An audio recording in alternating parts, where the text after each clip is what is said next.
Alright, so we're about halfway through Season 5 of Shinobi Striker, and with the 4th year anniversary coming at the end of the month, it's time to check in and see how the season is going so far. So what we will be doing in this video is taking a look at the roadmap that the developers laid out for us and giving my thoughts on how well they did. Additionally, I'll be giving my thoughts on what is left to come and showing some of the things that we know are coming in the near future. So with that being said, man, let's get into this update video.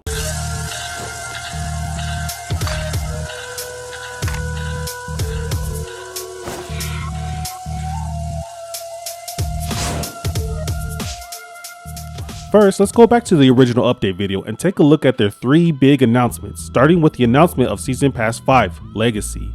So far, they have released 6 Pass Madara and PTS Tamari. With Baryon, Naruto, and Ishiki confirmed, the characters coming to this season are a major W, whether you like Tamari or not. With the last character yet to be revealed, we do have hints of the ninjutsu they will bring from data mines done by Shinobi Shop. The first clue we have is the keyword detonate, which is attached to DLC Season 5 Character 3 Ninjutsu 1, as read here in the game's files. The word detonate is defined as explode or cause to explode.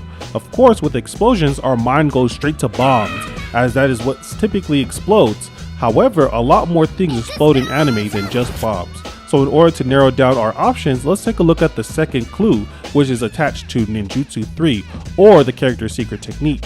Here we see 2 words, the first being night sky, and the second being flare.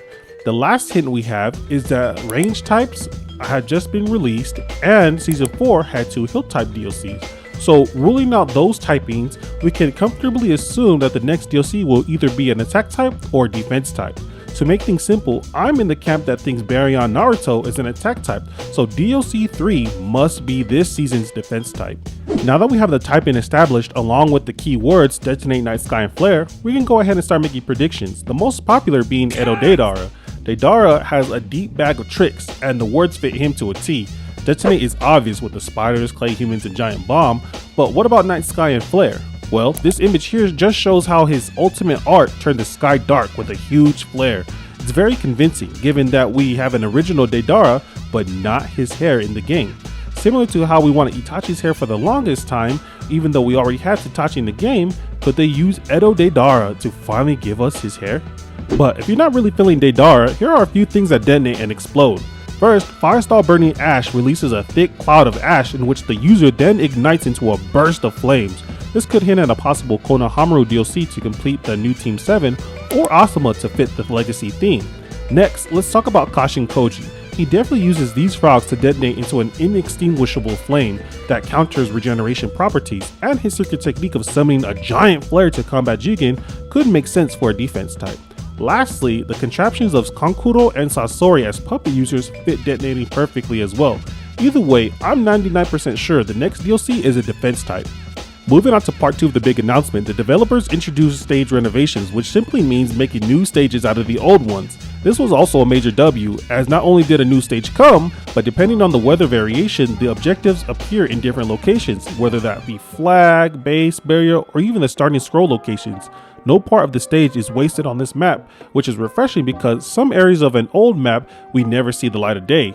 With that being said, we still have one more coming in Season 5, which will be here during the winter time. My sources tell me that it's likely a renovated sand map, but we'll see once we get there.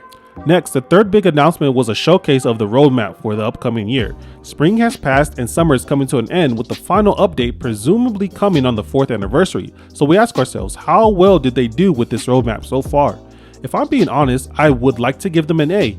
The reason being is they stuck to everything they said they would do for this roadmap. The Ninja Tool shop has been updated, the Ninjutsu library looks better, and they added new skin and hair colors in the end. Plus, they added 2 great DLC characters, a new map, and some very cool clothing items, weapons, and ninja tools. So yes, I would like to give them an A for sticking to the map. However, I just cannot bring myself to enjoy the well-seasoned breading of the chicken if the meat underneath is cooked.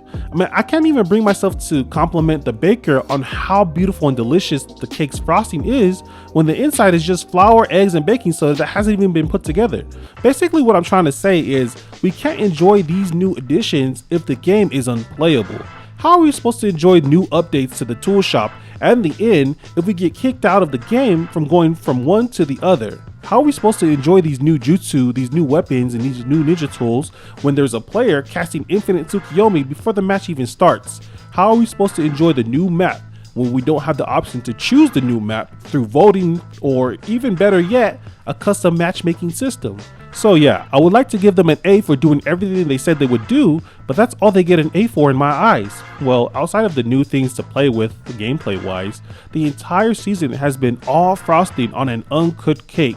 And that frosting isn't even that good. The updates to the end were ass, bruh, which is what I was looking forward to most. Adding a few more colors to your hair and 2 skin colors was weak, bruh, especially for a game that focuses on character creation. I honestly don't know what I was expecting, to be honest, but maybe more base options like eyes and pupils, maybe more body types, maybe adding 2-tone hairstyles.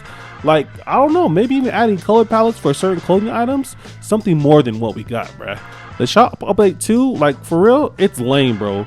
Like, all the new additions to the scroll animations and previews are cool quality of life changes, but the actual RNG system is hot garbage, bro. Our Rio just sits there accumulating while all the pretty SS items laugh in our faces for 2 weeks.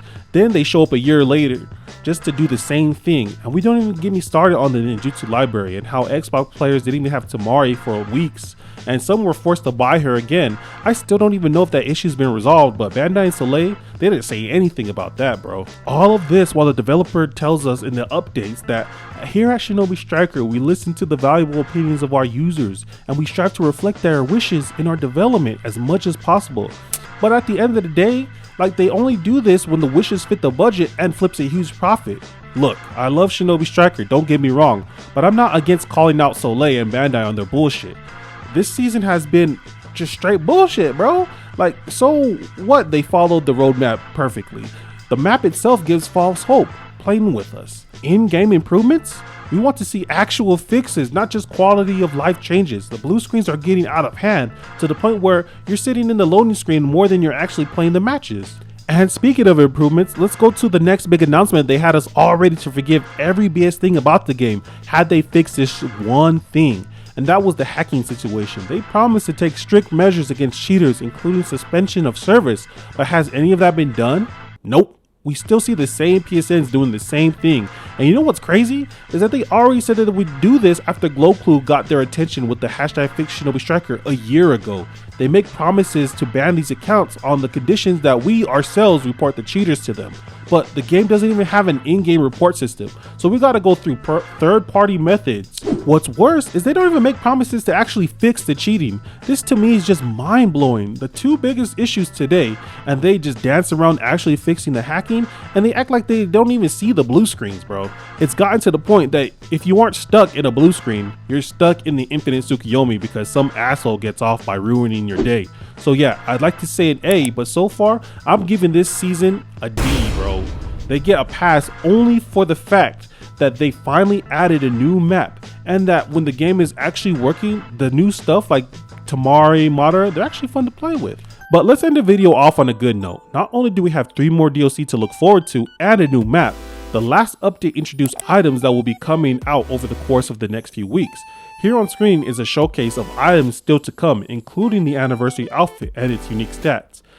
The attack range exclusive outfit has also been added to the game's files, completing the double typing outfits. With one more half of the roadmap still to come, there is still time for them to surprise us this season. Will they actually be fixing the blue screens? Will they be fixing the cheating? Will there be a new event coming with this year's anniversary? It's tough to call right now, given what they've shown us so far, but alas, I will stay optimistic because I'm going to be playing the game regardless. So these are just my thoughts on how well the season has been going so far. Like always, let's keep this discussion going in the comments below. Let me know your thoughts on the updates and if you're still playing the game regularly or not. I'll see you guys all in the next video. Peace.